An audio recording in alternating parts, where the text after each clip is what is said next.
3, 2, 1, clap, and then we'll clap on clap. 3, 2, 1. There we go. I didn't hear you clap. Didn't you? I was as loud as I could possibly make it. There's a huge spike on the recording. I guess it was so probably loud. Because it it got cut out. Yeah. I can piece it together anyway from the discussion. But there we go. So just give me 1 second here to make sure I'm all fine and dandy, like sour candy. Oh, that's a nice idiom. Yeah, I think it was Ned Flanders who taught me that one. Man of our time. My dad always likes, in The Simpsons, there's 2 things my dad likes in The Simpsons. It's when Ned Flanders screams over purple drapes in that haunted house. And Lisa's birthday song with Bleeding Gums Murphy. They're the 2 things that get him every time. I'm not sure why.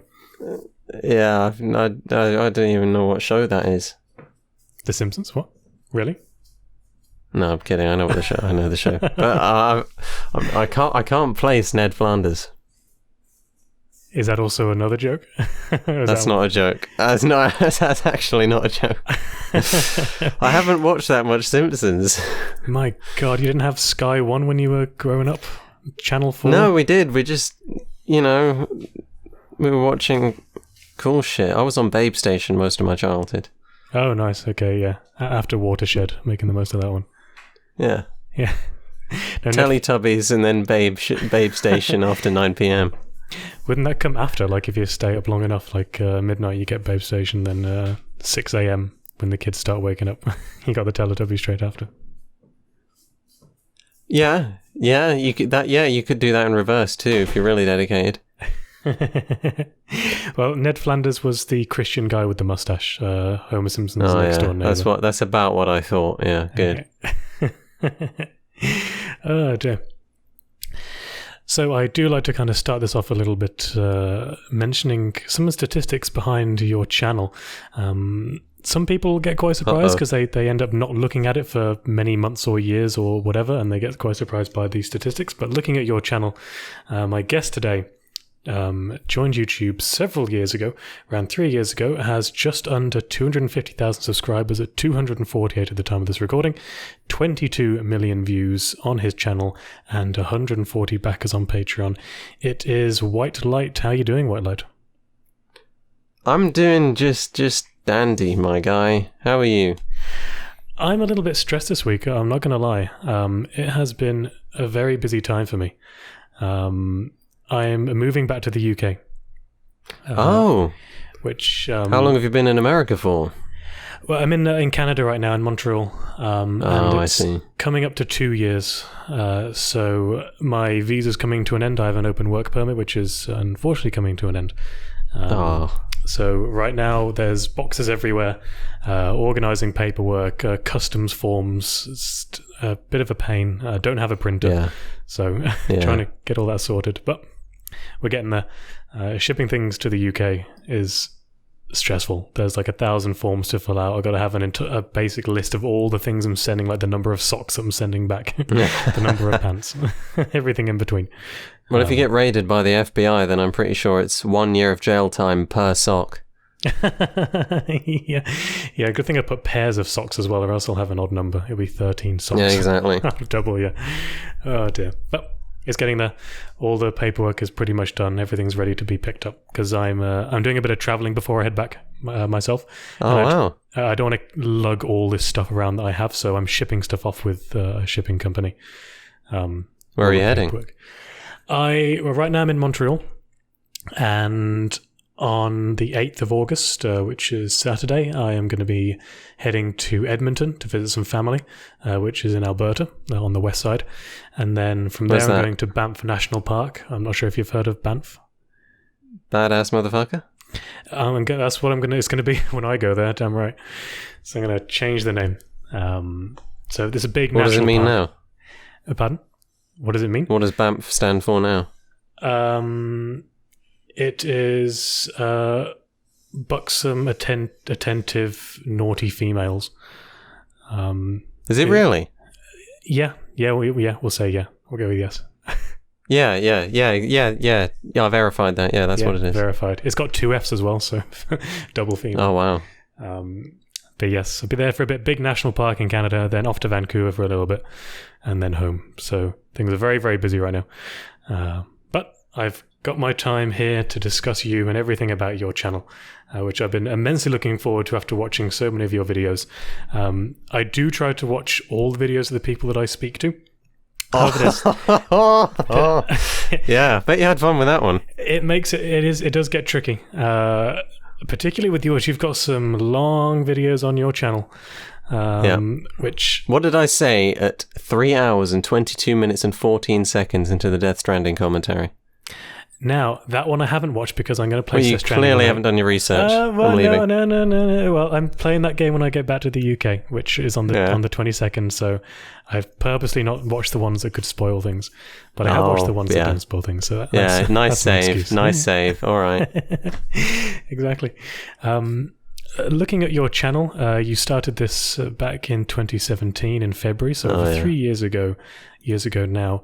What started you off on YouTube? Why did you want to start YouTube in the first place? I've always wanted to do YouTube. I haven't quite figured out why. Okay. But nobody can really explain their passions usually. No, but looking back 3 years ago when you first uploaded... let's go for the Dark Souls 3 critique. You do have one video before that, but the Dark Souls 3 critique. Did you make that video just because you wanted to talk about Dark Souls, or was there something else behind it as well? No, I just wanted to do critiques and see what I could do. Mm-hmm. You know, I've always wanted to be a YouTuber. I just didn't know what to do until I found Joseph Anderson in 2016. I thought, bruh. And I was enlightened. I felt my brain expanding. And then, the original plan was to have two channels, one called Blacklight and one called Whitelight. Mm-hmm. Whitelight would be for games and Blacklight would be for non-fiction things. I did actually upload to Blacklight once, which is an exclusive fact I'm giving you here on the Searching for Pixels show. Yeah. That didn't go well. So then I thought, okay, this is stupid, and I'm stupid, and everything's stupid. But the one thing that isn't stupid is Joseph Anderson. So I should be like him. Yes. And look at you now. Look at me now. Damn right. You mentioned Blacklight. What was that video that was once uploaded many moons ago? It was a discussion. No, it wasn't a discussion. It was a video without voice. It was moving text. Okay. Regarding whether or not a tree makes a sound if it falls. And there was no one there to hear it. Oh, God. And I wanted to be the next Vsauce, man. Can you blame me? No, it's very philosophical. And what did you end up discovering on that journey? Does it make a sound? I don't know, man. Come on. Oh, dear. And what about... I don't even remember what I said. Does it still exist, or is it gone? Is it gone now, that video? I don't know. I think I would have deleted it, yeah. Yeah. I changed the channel name so no one could ever find it. Ah, damn. Okay, well, gone forever. We'll never know the answer to the age-old question. I got into many YouTube comment arguments on that channel, so I need to keep it quarantined. And you had that Blacklight channel. What about your Red Light channel? Okay, so Red Light is a replacement for Blacklight. As in, it's the place I could do things that wouldn't belong on Whitelight. Mm-hmm. Originally, the intention was for that to take the form of streams and Q&As, but because I have a subhuman IQ, I'm not particularly good at streaming, and because Q&As, it's just better if I do the Q&As on my Discord server, I ended up with no content for it. So, yeah, basically. Yeah, speaking of the Q&As, you do a lot of them. I was reading through your Discord, and I don't know how you got the time to write out these huge paragraphs of all these sentences answering these people's questions. It must get get really tiring after a while responding to all these questions. Yeah, a lot of people Discord message me and email me as well. And a lot of them I just can't respond to because, I've got to make the videos. But for the Discord Q&A, I don't actually find it that hard to respond to. I can whip out those answers pretty quickly. And you also do a Q&A session semi-regularly when you hit certain milestones on your channel. So like 50,000, 25,000, things like that. Yeah, it's kind of an unofficial thing. When I do one of these channel-specific videos regarding the channel itself, I like to just get everything in there. So what's happening, announcements, questions people are having. I like to just wrap everything up in one neat video. And with your 250,000 milestone being so close, just probably less than 2,000 people at this point, do you plan on doing another one when you hit 250, or is there anything special planned for when you do hit 250? Shit, you're a genius. No. Pieced it together. See, the thing is, I am working on one. I've got a script, and it's coming out soon. Oh my God. God. It wasn't for 250. I just realised. Yeah, I should totally talk about 250 in that video. So wow. Was it like 150, but you did it a while ago and things? No, it's not a milestone. It's a big channel update with lots of things to discuss. Ah, okay. So you can kind of stick the two together. Yeah. I'll probably just mention it in passing, Yeah. There you go. That's perfect. Thank you. With this, mentioning your Discord again in the Q&A section that you have there and how prevalent you are in that section of your Discord, are there any questions that come to mind as some of the most interesting ones that you've had that the community has asked you in the past?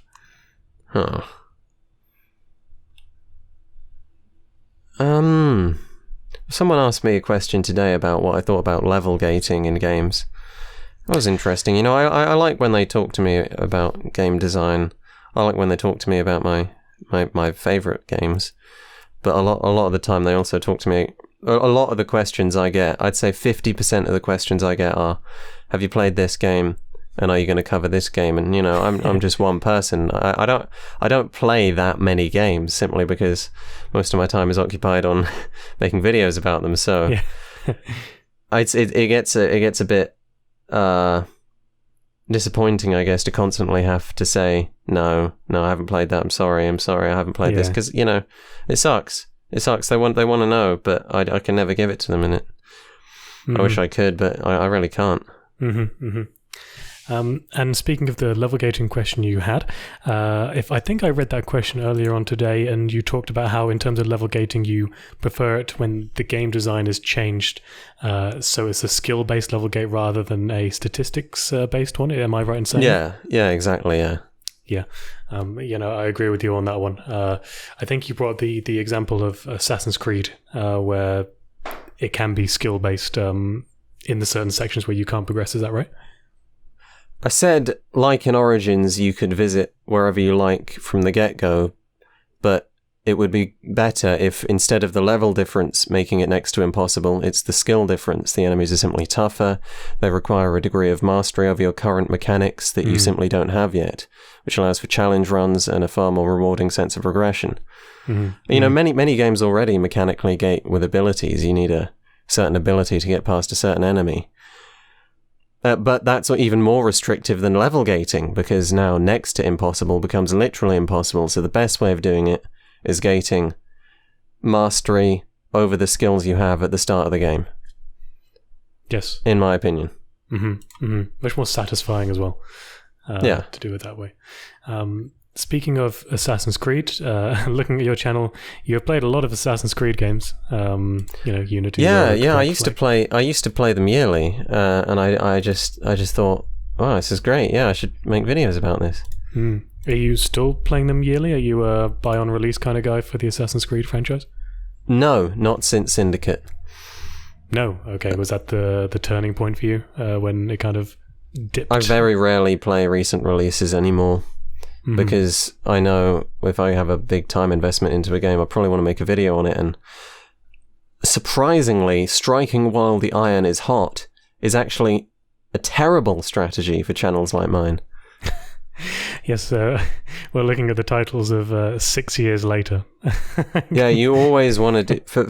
For me, I've only had success with either covering recent releases in an incredibly unique way, like with Death Stranding, or covering much older releases in an analytical way. But doing critiques on, like... If I did a critique of Ghost of Tsushima, I can guarantee you it would perform miserably. Oh, so you're always pretty much looking for those older games for your particular channel. Older games for analysis, and it only has to be a year, really. A year's okay, a year's enough, old enough. Don't take me out of context on that one. God. But for stuff like, Star Wars Fallen Order, that was only a couple months old, and it didn't perform that well at all. But I think it would have if I had a years later title, and it was a year later. What was the original question? Oh yeah, Assassin's Creed. I'm sorry. Yeah. Yeah. The other problem with Assassin's Creed now is they're so huge. I can't play Odyssey, man. Yeah. It's too 200 hours.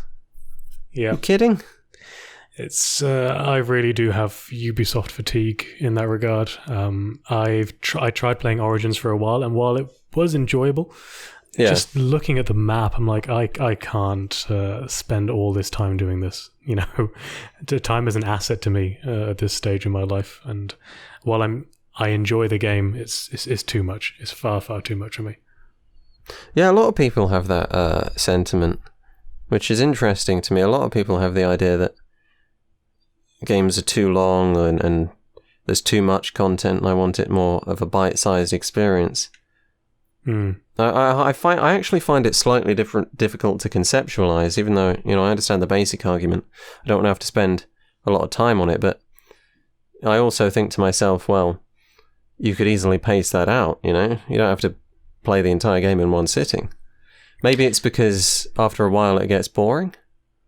Yeah, I would say it does get boring, and also there's a sense that if I don't do what the game is offering, then I haven't had the whole experience as well. Like I'm missing out in some regards. And it does get boring climbing to the top of viewpoints in every asset of the map and collecting everything and that kind of stuff. It takes time, and I do wish it would be a bit more streamlined. I did used to enjoy them. I don't know. Saints Row, open world games, the old Assassin's Creed, I love them. I loved the first Assassin's Creed, the very first one. Oh, really?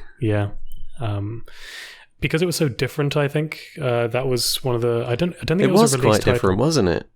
It was a lot more blending into the crowd and really being an assassin than... And combat was dangerous as well. From what I recall, it was many years ago since I last played it. You can't just I recently played it. But, I hear people's opinions of the first game, and they say it wasn't very good. Or, they don't look back on it very fondly, but to me, I really enjoyed it. Yeah, I can understand the novelty of it completely. It was meant as a sort of Prince of Persia evolution. And Patrice Désilets, who was the lead designer, was a really intelligent guy. He had a lot of really cool ambitions for the series, which they've totally broken by now. Yeah, they have, and I've fallen out of interest of it so much. Like, I did play Origins, I tried to. One of my friends, a close friend of mine, played Odyssey as well. Oh, yeah. And that seemed like fun from what I saw of it, if that's the type of game you like. But even looking at Valhalla, I'm not interested in Valhalla. It looks fair enough, very similar. Are you interested in that one? That one coming up? The reason I'm not interested in Valhalla is that I'm going to have to cover Origins and Odyssey, which means that's 400 hours, which means... Actually, I don't know how long they are, but to be thorough, probably 400, especially with Odyssey's DLC. So, then add Valhalla onto that. Man, I'm going to be on the suicide watch list by the end of that. I can't do that. Because it's not... The game... It would be fine if the gameplay was deep enough. But it's not. No, It really is. It's deep enough for a 30-hour game, but it's not deep enough for a 200-hour game. No, definitely not. And your fans would have an uproar if you skipped the other ones before getting to Valhalla.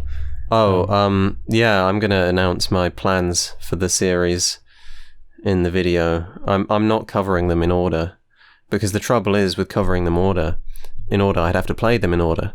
So I would have to do 4. The classic era has 4 entries. Mm-hmm. I don't want to play a mechanically homogeneous series for months on end, because it's going to sour my impressions of the older ones, because I've gotten so used to the gameplay that there's no mastery in it for me anymore. And that could never be worse than for Origins, Odyssey, and Valhalla, because after I've put 200 hours into Origins, how could Odyssey surprise me anymore? Because it's the same. It's not the same game. That's not fair. But it's a very similar game. It is. It's incredibly similar, and me playing Origins alongside my friend at the same time, and you could just switch between the two, and you really couldn't particularly tell. But yeah, the series of Assassin's Creed for me has delved so far away from what it originally was. Even like the upgrade trees and stuff like that, I find quite off-putting. It's interesting because Unity, in my opinion, wasn't a bad game. Mm-hmm. But it was the last Assassin's Creed that felt like an Assassin's Creed to me, though some argue it's Syndicate. And, they moved away from that, and everyone congratulated them for it to begin with. But it did abandon what it meant to be an Assassin's Creed. It's a really nuanced conversation, that one, because, again, a lot would argue that, what Assassin's Creed was terrible. Yes, exactly. How do you define what it is now and what it should be or what it should have been? But I'm of the opinion that the old ones were the better ones. What is your favourite? Oh, man. Favourites... I haven't played them in a long time, so maybe this is, nostalgia, rose-tinted goggles affecting me on this one. I very much enjoyed Brotherhood, except I don't know if it was Brotherhood or if it was Revelations that had the tower defense stuff, but that was terrible. That was Revelations. Revelations, okay. Brotherhood then, along with the multiplayer and that. And also Black Flag. I enjoyed Black Flag quite a lot. Oh, yeah, the classic choices. Yeah. Yeah, those two. I didn't play...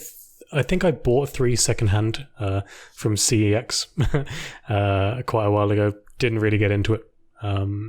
Not a fan of that one for some reason. I'm not sure why. It was a long time ago, but Black Flag and Brotherhood were my 2. Okay, yeah, fair enough. Yeah, I think those games are fantastic as well. Mm-hmm. And yourself, do you have a particular favourite, or would that kind of spoil the image of the... Okay, mechanically, Unity. Okay. The earlier games are quite good mechanically as well, though. Mm-hmm, mm-hmm. Story-wise, I would need to play them all again, which I haven't. At the moment, though, I'm probably looking at Black Flag for my favourite story, but I have a feeling it would shift to 2 or Brotherhood when I get around to covering those games. Mm-hmm, mm-hmm. So I'd also like to ask, if you don't mind, a bit more of a question about you. Where are you from? I'm guessing the accent, you're from a similar place to me, but interested, are you from the UK as well? No. No? Where are you from? Well, I'm a Whitelight. So prototype, something with prototype, New York City? No, I am from the UK. I'm sorry. I'm sorry. I'm so sorry. You're supposed to have a joke to follow up, but I didn't have one. And are you still there in the UK now, or are you somewhere else? I am where the skies are grey and the water is regular. That's not a riddle. Regular. England, man. That could be anywhere in the UK. Yeah. So somewhere in the UK. Yeah. Looking at your channel, the Whitelight channel, is it just yourself who works on the content, or is there a team of people working on the channel for Whitelight? It is. I write all the scripts, of course. Mm-hmm. Play all the games. I do all the editing. Do all the audio. No, I don't. I record the audio. Yep. I send the uncut recordings to an audio editor. Mm-hmm. Well, it's basically just a person who cuts the takes together, because I am exceptionally bad at that.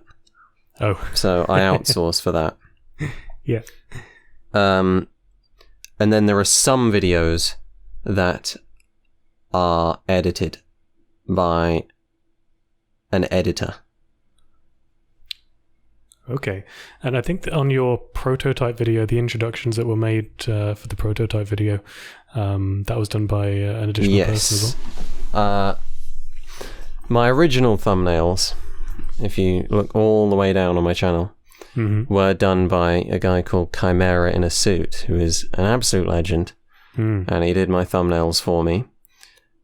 And he also does intros, so he started doing intros for me on Skyrim, actually, Skyrim, and then he did Prototype 2, he did Destiny 2, and Shadowkeep. Yeah, he did intros for all those videos, and they were all fantastic. And I will be hiring him again for an upcoming video. But my recent thumbnails are no longer made by him. They're made by my editor. Okay. Perfect. Yes, some very impressive work that Chimera in a Suit did. Really, really great stuff. Yeah, I still can't believe how good his prototype work was. Yeah. These 3D models flying around and Patreon names appearing. It was really cool. Oh, yeah. I don't know how he did it, but I'm really, really, really impressed with him. And thankful. Yeah. With your videos that you're making, what's your creative process from the initial idea that you do have to the final product? Are you kind of the type of person who would focus 100% on one video from start to finish, or do you kind of work on a few at a time, or what do you kind of do to start from idea to final product? Okay, so first thing is I'm either passionate for a particular game, yep, or I've been advised it makes sense to cover a particular game. Okay. Then I'll play it, and then many things can happen when I play it. I may fall in love with the game, I may not be interested, but either way, I'll start coming up with ideas about it and points, and I'll sort of write those down just in a list on a document. And as I do that, I'll also be coming up with ideas for the video itself. Ooh, this could be a good transition to talk from this point to this point. Or this could be a good joke. This section could be funny if I played it in a certain way. So I list all those down. And then when the game is finished, I organize them into a script and come up with anything more that I can come up with. But usually all my best ideas and all the funny stuff comes from just random moments of thought as I'm going through the process of actually consuming the product. So you make a little note down saying, this would be a fun little joke to throw in there. Yeah, with the jokes, but I do write the full points. Okay. Straight off the bat. They don't sound good, but I do write the full idea down. Okay, so there's probably a lot of playing and pausing, writing stuff down. Yeah, there's a lot of playing and pausing, yeah. And when did you really notice your channel starting to take off? Was there a particular video that really kicked things into high gear for you? Well, here's the thing. If you look at Joseph's channel, or Matthew Matos's channel. You go back to when they started. So Joseph started about 4 years ago. Matthew Matosis started 8 years ago. Their original videos are absolutely fantastic, still today. Mine aren't, because they knew what they were doing when they got into this. I didn't. I just wanted to be a good YouTuber. They actually had a skill and wanted to show that to people. Now, this is not something that I advise to anyone. I don't regret it, but it was luck. Okay. that I made it work. So what I'm trying to say is there's a reason that I took off when I did, and that's because I simply became good enough. Before then, my videos aren't that good. They aren't good enough to warrant taking off. So when I really took off was Prototype. But I was also doing pretty well with Skyrim and Darksiders at the time. I think Darksiders 2 marks a shift from mediocre work to work I'm pretty happy with. Really proud stuff you did. I mean, even looking back a lot further, your videos on critiques of Destiny 2 and Crysis 3 did very well. They did well, at the time they did do quite well.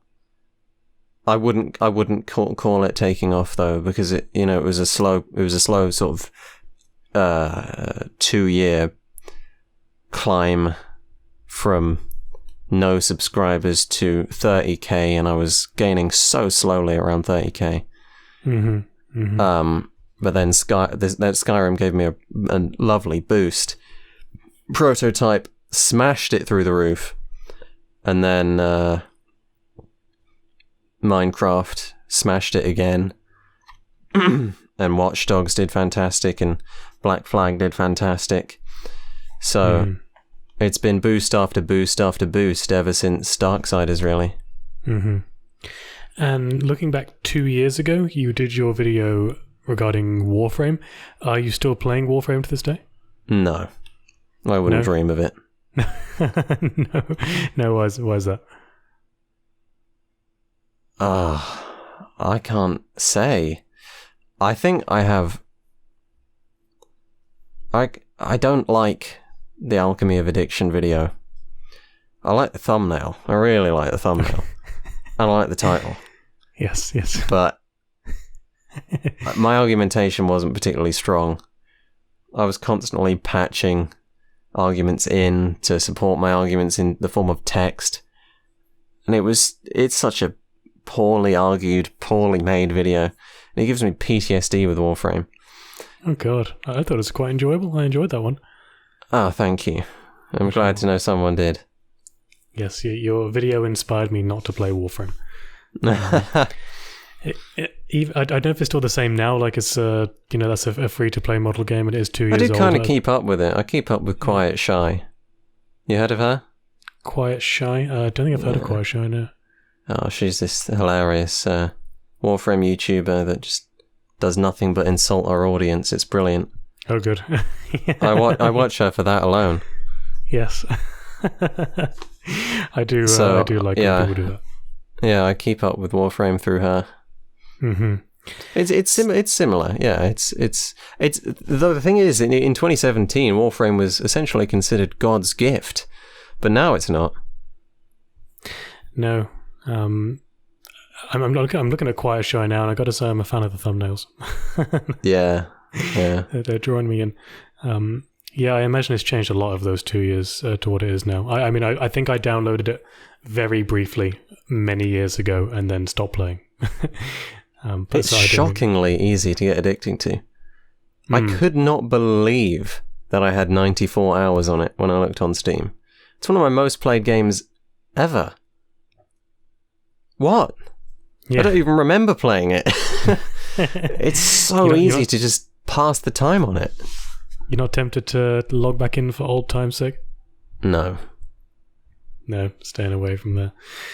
Yeah, I don't really like the aesthetic. I don't like the atmosphere. I used to, but not anymore.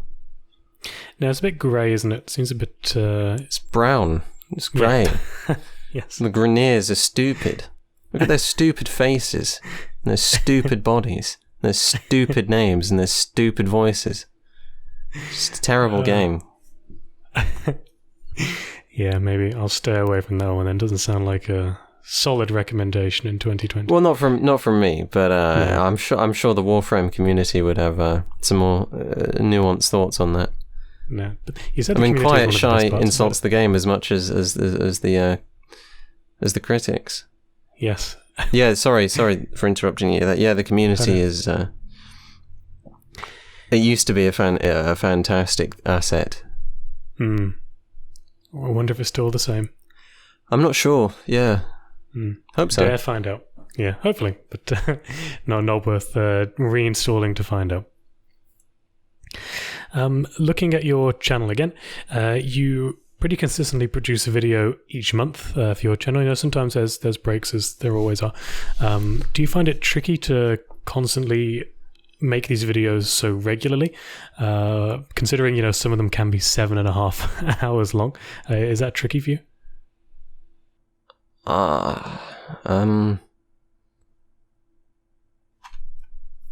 Okay, so my production style is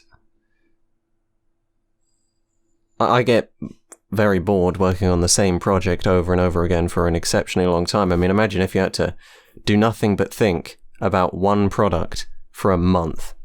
Oh God, yeah. It's very easy to get bored. Easy to get bored. So I sort of divide up each day. There's always a primary focus. At the moment, it's editing Syndicate.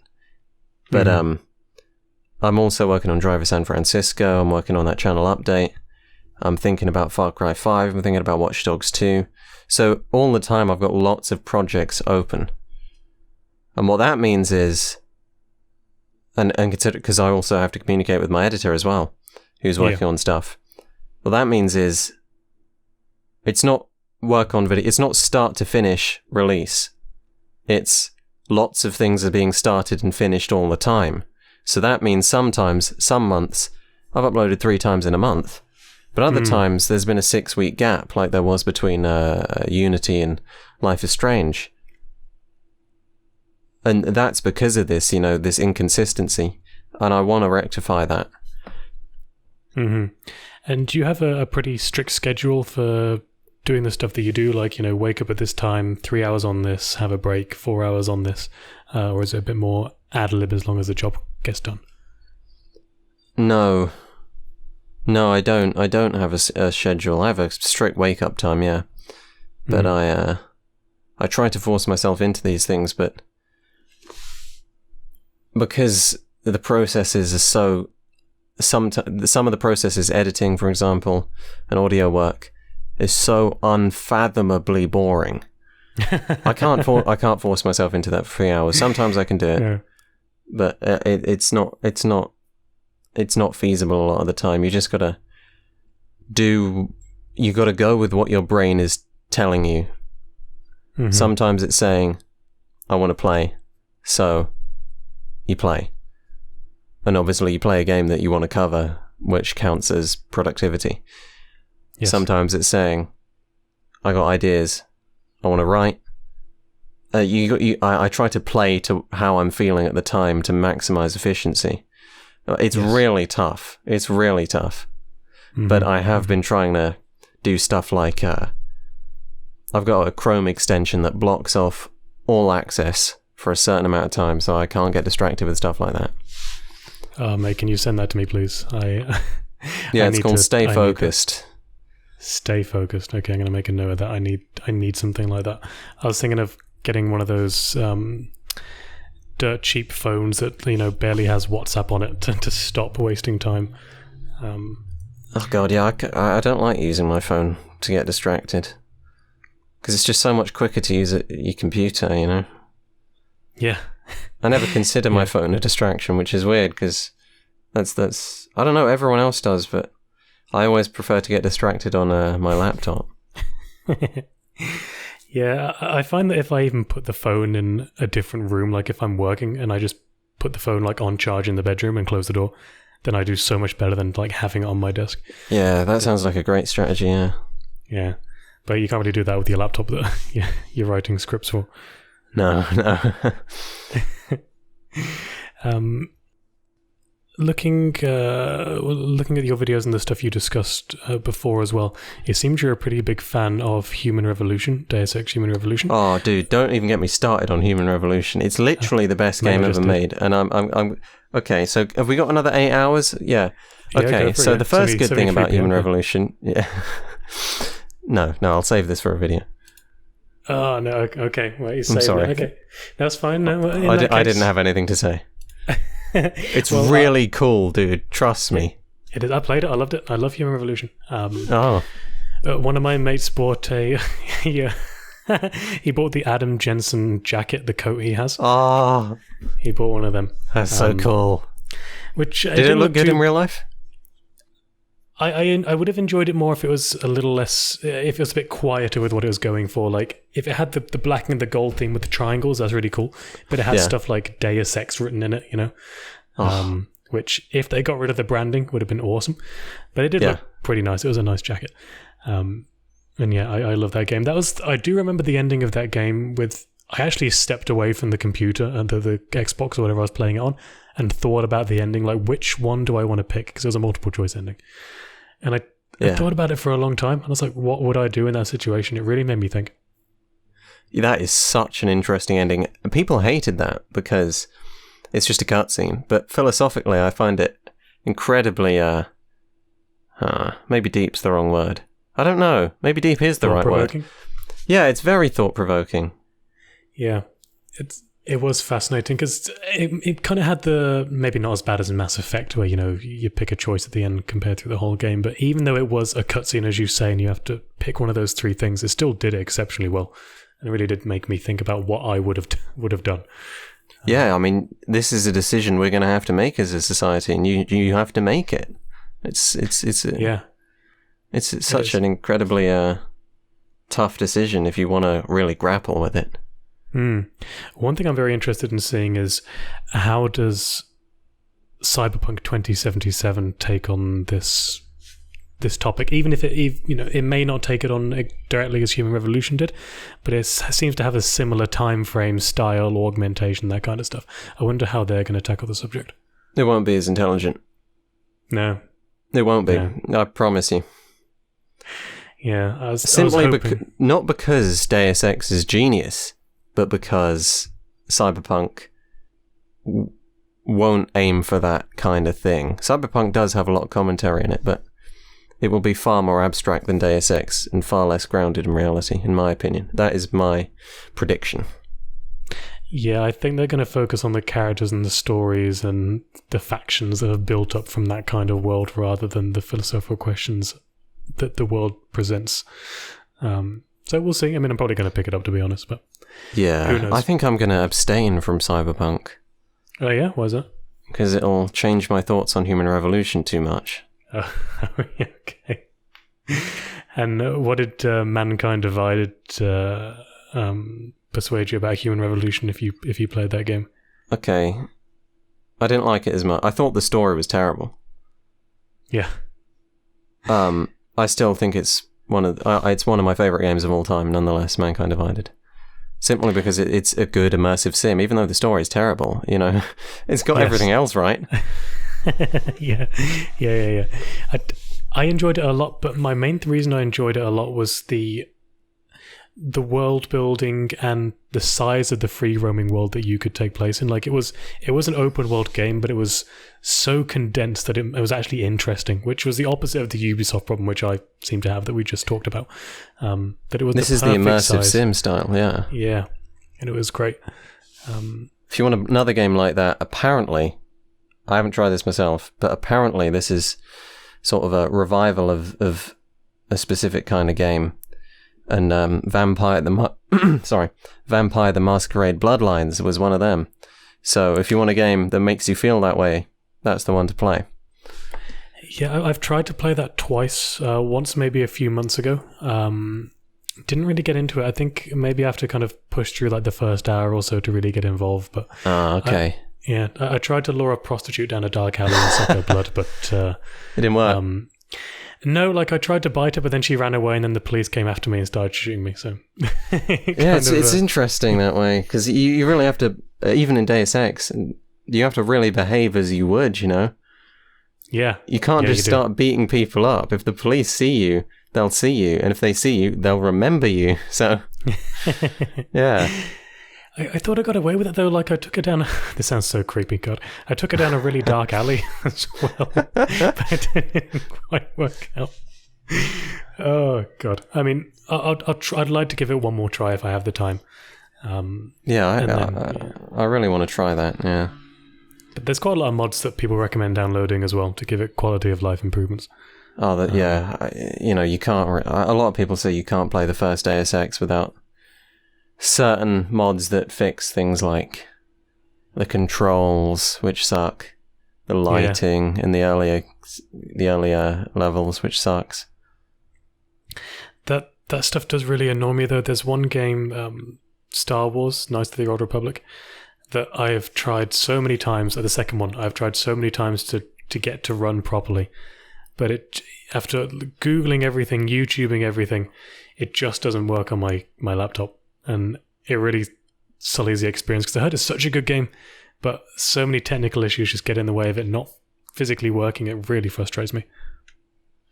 Yeah, I understand. I've tried many times to get games that would never run properly to run on my ancient laptops, but yeah, I mean, to no avail.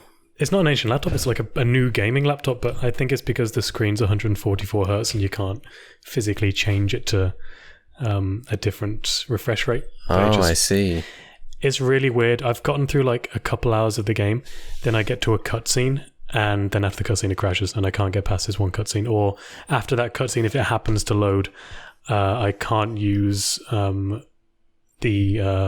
WASD to move around, or whatever the control was. It's really strange. And I'm kind of done with trying to get it to work. Yeah, I don't know. Maybe you could watch a Let's Play or a game movie. Yeah, exactly. What video are you most proud of? If you asked me that a year ago, I would have said Darksiders without a moment's thought. Mm-hmm. I don't know anymore. Not that I like Darksiders less, but I don't know. I really like my Black Flag video. Yes, that was a very good one. Even though it certainly wasn't as ambitious, and I don't like Black Flag as much as anywhere near as much as I like Darksiders. And why are you leaning towards Black Flag? What was it of that video that you feel really passionate about? I like the structure. Mm-hmm. That's the tough part of my videos, of writing them. I can write 100 points, but making it flow well, that is so tough. Yeah, like making it coherent to a viewer. And with Black Flag, I think I paced it nicely, and I told the story chronologically, and it was a really immersive video that way.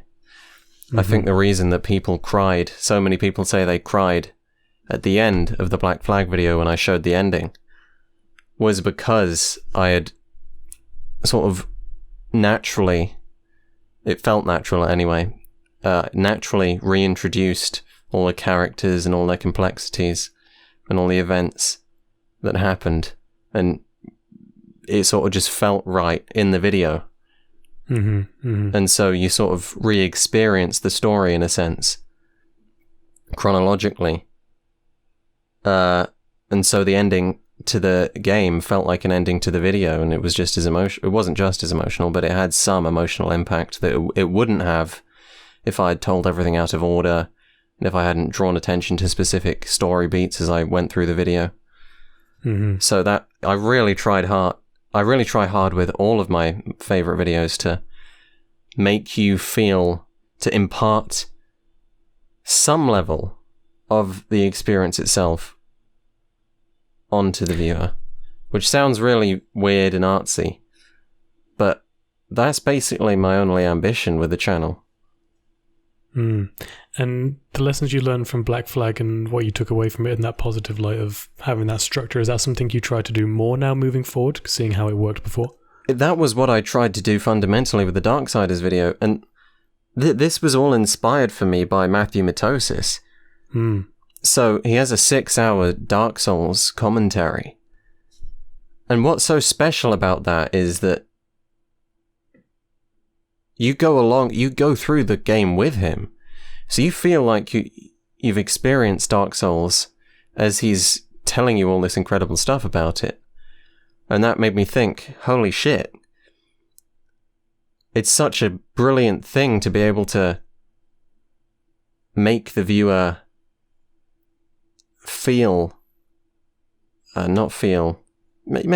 experience a part of the game as you are covering it, because it just brings them into the video more, it makes them more engaged, it might make your points land better.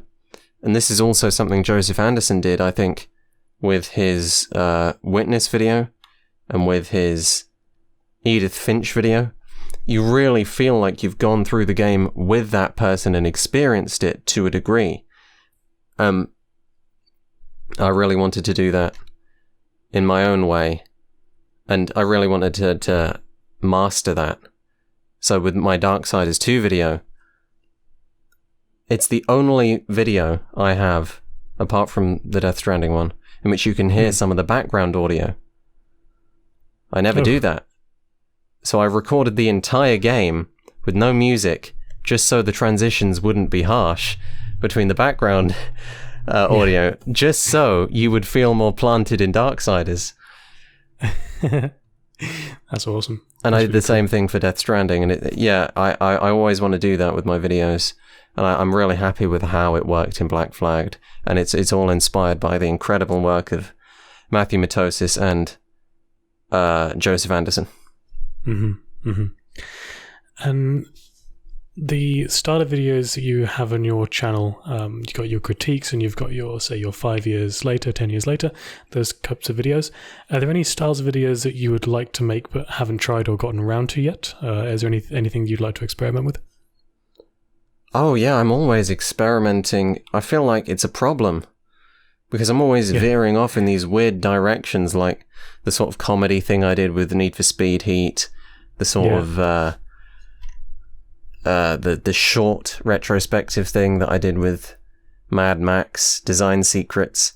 Yes, I like that one. That was really good. Thank you. The Why Did You Love format, the design pitches I did for Prototype 3. Yeah. So I again, I did that with Iron Man as well. So I do these really weird things. I'm always experimenting, and it's kind of a problem because it makes the channel feel inconsistent. And I'm about to do it again. Oh, awesome! The next video, I'll be doing it again. And do you ever intend to try being on camera, or is it always going to be Whitelight as the logo and the voice and that kind of thing? Yeah, maybe one day.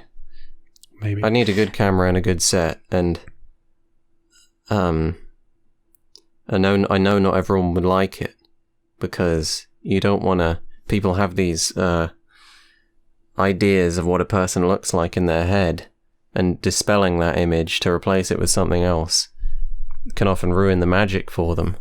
Like, I found out Joseph Anderson wasn't even a real dragon. It's just... He's not? He's not even a real dragon, man.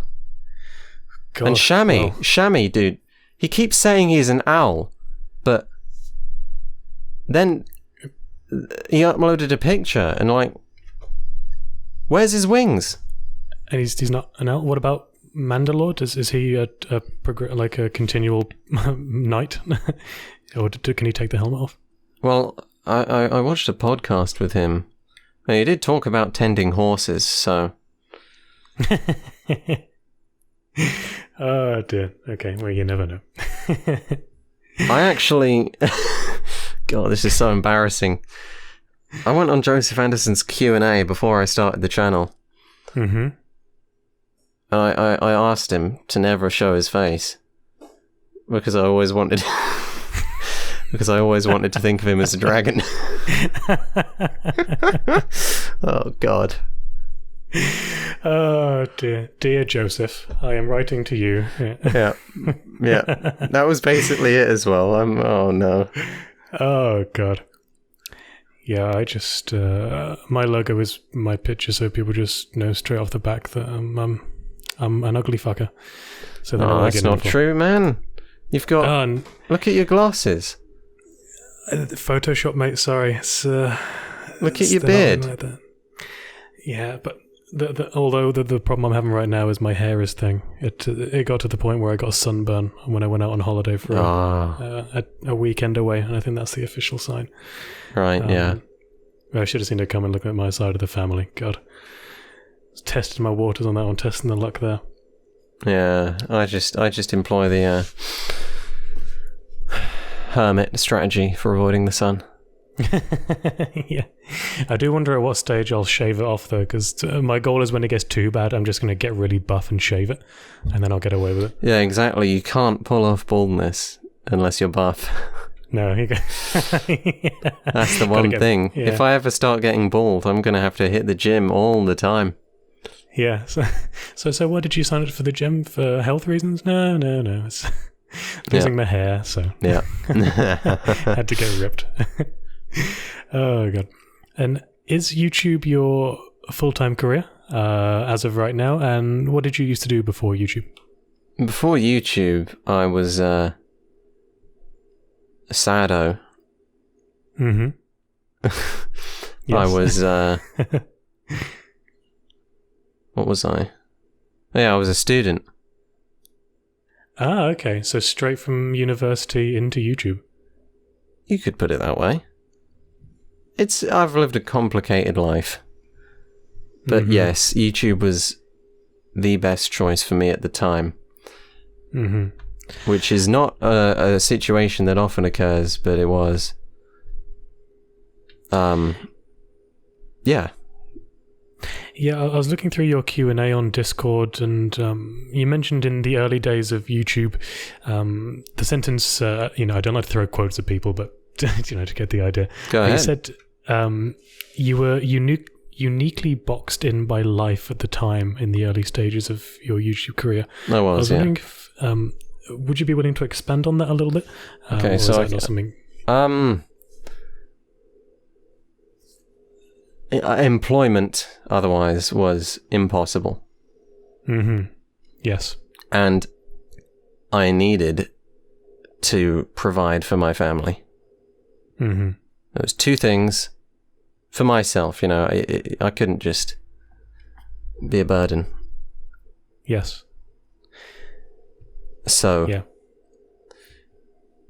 Those two things combined, and I had one marketable skill, and that was I was a decent writer. Now, as I said, I wasn't actually that good to begin with, but I saw some level of potential that I could be good with enough practice and time. And you went straight from being a student to YouTube. Were you studying something like literature at university or writing, or was it a completely different subject? No, I did.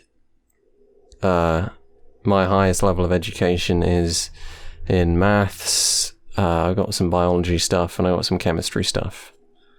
Okay, so scientist. Bit of science mind. Yeah. Or I guess. Was it more you were told to do that because it leads to good jobs kind of thing? It was more that I had no other option. Okay. And I knew I could do it. Mm-hmm. Mm-hmm. Very nice. And I do have one last question for you today, if you don't mind here. So you say that you wanted to be on YouTube and you were inspired by the likes of Joseph Anderson to start doing these gaming critiques. I'm curious that if you weren't doing stuff on gaming on your YouTube channel, but you still had a YouTube channel, what would you cover? What things would you like to write about if it wasn't video games? Okay. So, if we say,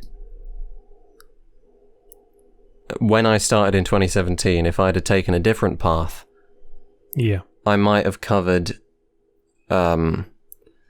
more serious things like transhumanism. I might have talked about hot topic political issues.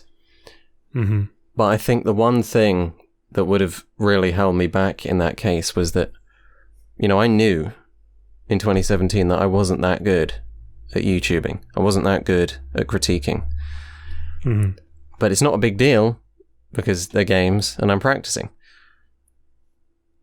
That's what I would have thought at the time. But with politics, that's such a serious thing with human issues, not just politics. Politics is one small part of it. I would have said, no, you don't know what you're talking about. You have to stop. Yes. If I were to veer away now, or even last year, I would be more comfortable with it. I would definitely put 10 times the effort into research than I do into games, because there's not much research to do, really. You just have to play the game and write points. But with these issues, they're so deeply nuanced, and you have to weave your way through the ideologies on either side of it. So you have to. It's much more complicated. I think I would be talking about more serious issues if I weren't talking about games. Gotcha. So I think we'll leave it there. Whitelight's has been an absolute pleasure. I've generally had a really fascinating time talking to you today. Thank you. It's been great watching talking as many to you too. videos as possible on your channel. Yeah. And once I finish Death Stranding, I'll definitely be giving that 7-hour and 15-minute video all my attention. Well, most people use it as sleep ASMR, so I won't judge you. Okay. Whitelight, thank you so much. Thank you for having me on.